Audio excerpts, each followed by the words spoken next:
एक तर तुम्ही लोक ऐकतही नाही, मुलाखतही पाहत नाही, त्याच्यात काय म्हटलं आहे हेही माहीत नाही.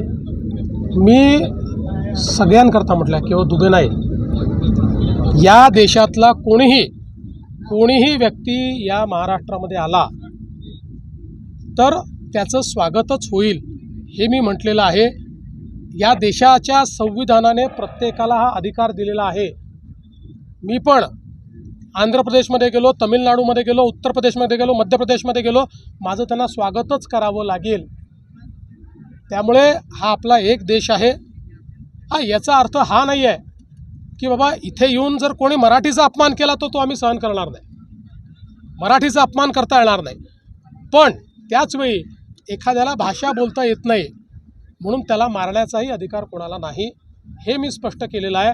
त्यामुळे तुमच्यापैकी प्रत्येकाला सांगतो, मी जेव्हा बोलतो जबाबदारीने बोलतो, बेजबाबदार बोलत नाही.